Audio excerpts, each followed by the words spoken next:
Hi friends, welcome to Ebin's kitchen. இன்றைக்கி நம்ம கிச்சனில் சுவையான சூடான தக்காளி சூப்பு, நல்ல த்ரோட் இன்ஃபெக்ஷன், கோல்டு, ஃபீவர் இந்த மாதிரி டைமில் எல்லாம் உங்களுக்கு நீங்கள் இந்த சூப்பை குடித்தோன்னா ரொம்ப ரிலீஃபாக இருக்கும். அதுக்கு ஏற்ற ஒரு சூப்பு தான் இன்றைக்கி நம்ம ரெடி பண்ண போகிறோம். இந்த தக்காளி சூப் வந்து எல்லாருமே விரும்பி குடிக்கக்கூடியது. ஏன்னா டேஸ்ட் அந்த அளவுக்கு ரொம்ப நல்லாயிருக்கும். அதை எப்படி ப்ரிப்பேர் பண்ணுறதுன்னு நம்ம பார்க்கலாம். வாங்க இப்போ வீடியோக்குள்ளே போகலாம். தக்காளி சூப் பண்ணுறதுக்காக பேன் அடுப்பில் வச்சு ஒரே ஒரு டீஸ்பூன் அளவுக்கு நம்ம ஆயில் ஊற்றிக்கலாம், ரொம்ப வேண்டாம்.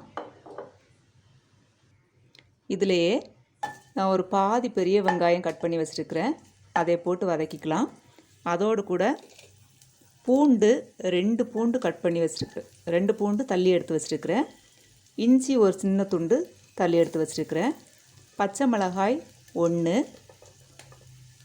போட்டு நம்ம கொஞ்சம் வதக்கிக்கலாம்.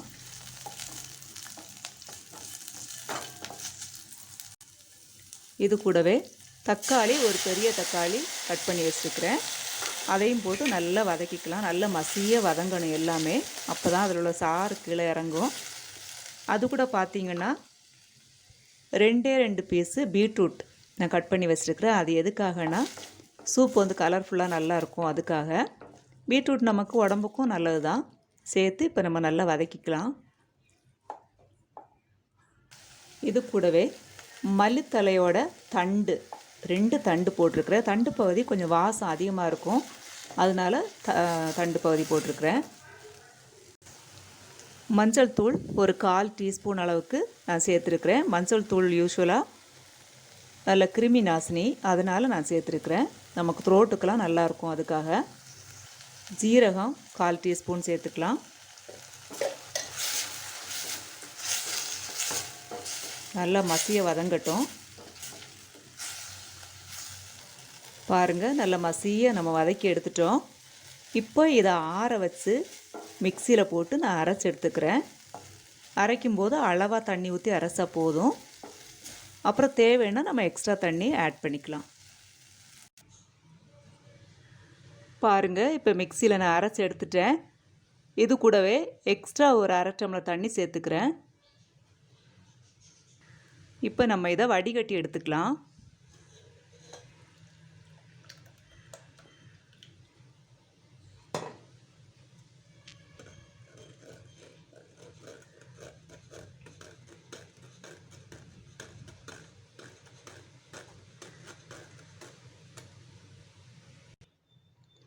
நல்லா வடிகட்டியாச்சு.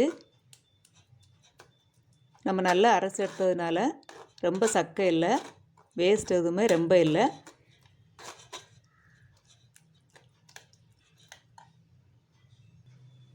இப்போ நம்ம இந்த சூப்பை லேசாக கொதிக்க வச்சு எடுக்க போகிறோம்.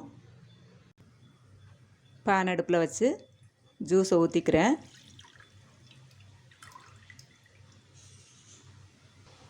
இதிலேயே பெப்பர் பவுடர் ஒரு பிஞ்ச் அளவுக்கு போட்டுக்கிறேன். மல்லித்தூள் ஒரு 1/4 டீஸ்பூன் அளவுக்கு சேர்த்துக்கிறேன். மிளகாய்த்தூள் ஒரு 1/4 டீஸ்பூன் அளவுக்கு சேர்த்துக்கிறேன். தேவையான அளவு சால்ட்டு சேர்த்துக்கலாம். நான் 1/2 டீஸ்பூன் அளவுக்கு சேர்த்துருக்கிறேன்.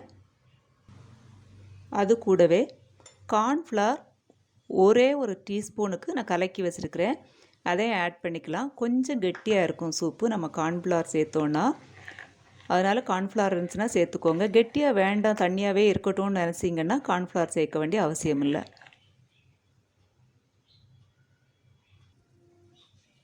பாருங்கள், இப்போ லேசாக கொதிச்சிருச்சு. இப்போ நம்ம ஆஃப் பண்ணிக்கலாம்.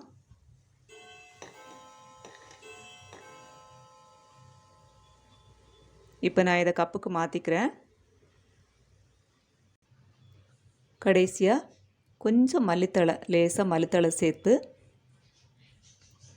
நம்ம இறக்கிக்கலாம். இப்போ நமக்கு தக்காளி சூப்பு ரெடி ஆயிடுச்சு.